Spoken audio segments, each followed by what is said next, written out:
Hello everyone, সবাইকে আমার চ্যানেলে স্বাগত জানাই। আমার চ্যানেলের এটি প্রথম ব্লগ, তাই জানি না কতটা ভালোভাবে তোমাদের সবার কাছে আমি প্রেজেন্ট করতে পেরেছি ভিডিওটা। তাই সকলে পুরো ভিডিওটা দেখো এবং সবাই তোমাদের নিজেদের মতামত জানাও কমেন্ট বক্সে যে তোমাদের সবার কেমন লাগলো। আর যারা আমার চ্যানেলে নতুন আছো অবশ্যই চ্যানেলটি সাবস্ক্রাইব করে দিও। তো এখন বাজছে সকাল 7:30।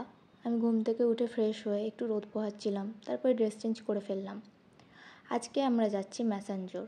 বেশ কিছুদিন থেকে আমরা ভাবছিলাম যে যাব কিন্তু কিছুতেই হয়ে উঠছিল না।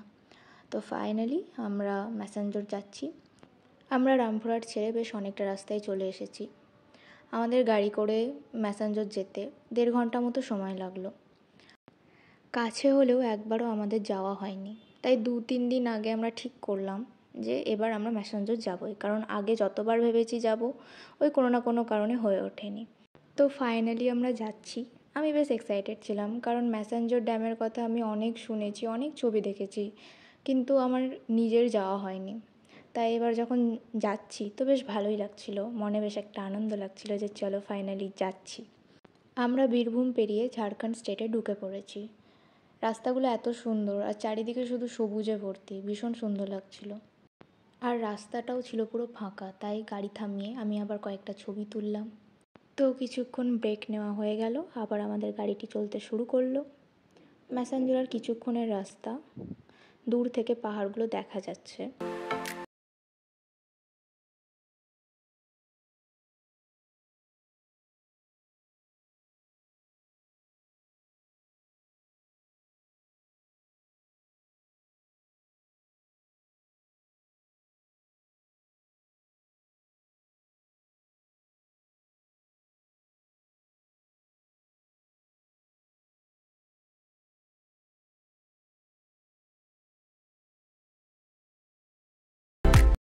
আমাদের ওপারে পৌঁছাতে অনেকটাই হাঁটতে হবে।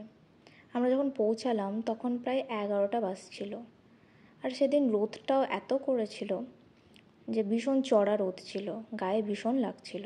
তারই মাঝে আমি আবার দাদাকে আমার ফোনটা ধরালাম, বললাম আমি একটু ওই আর কি হিরোইন স্টাইলে হাঁটবো আর তুই আমার ভিডিও করে দিবি।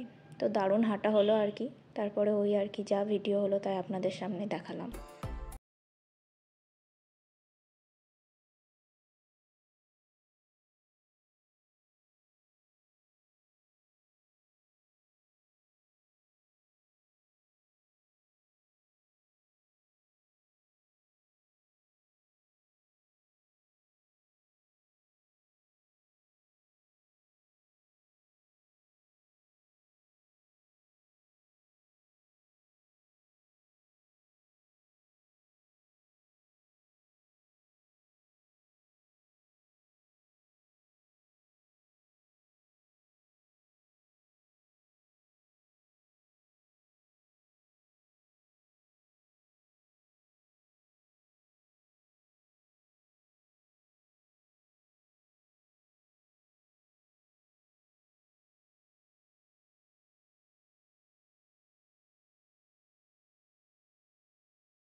এলে তুই সাথে থাকলে কি ভয়ে তোর ঠিকানায় পাঠালাম হৃদয়।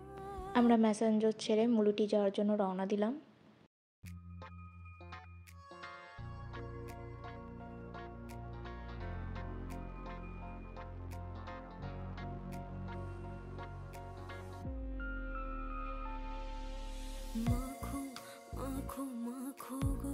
এটা হলো ময়ূরাক্ষী রিসর্ট। যারা এখানে স্টে করতে চান তারা এই রিসর্টে থাকতে পারবেন।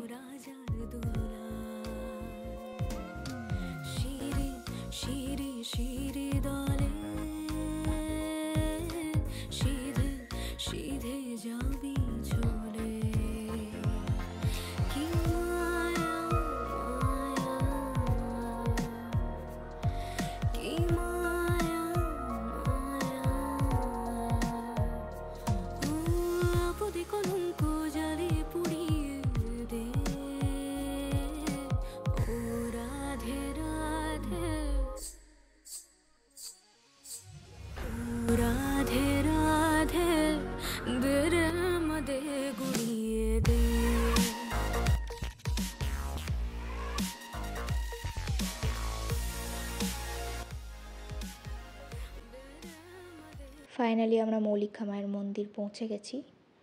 বাড়ি থেকে আসার সময় আমাদের এটা প্ল্যানের মধ্যে ছিল না, কিন্তু যেহেতু রামপুরহাট যাওয়ার রাস্তাতেই মায়ের মন্দির পড়ছে, তাই একবার আমরা দর্শন করতে চলে এলাম।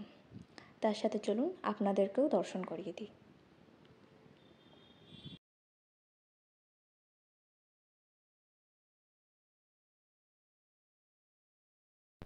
এই হচ্ছে মায়ের মূর্তি। এই হলুদ যে ঘরটা দেখা যাচ্ছে, এখানে মায়ের ভোগ খাওয়ানো হয়। আপনারা এখানে খেতে চাইলে আগে এখানে এসে জানিয়ে দিতে হবে। দুপুর 1টার পর থেকে এখানে ভোগ খাওয়ানো শুরু হয়। এই মন্দিরটা হলো সাধক বামাখ্যাপার। আর এই মন্দিরে যে শিবলিঙ্গ, সেটা সাদা রঙের, কিন্তু ভেতরটা অন্ধকার থাকায় আমি সেটা দেখাতে পারছি না। তো আমরা বেশ কিছুক্ষণ থাকলাম, ভোগও খেলাম। তো তারপরে আমরা এবার বাড়ি ফেরার উদ্দেশ্যে রওনা দিচ্ছি।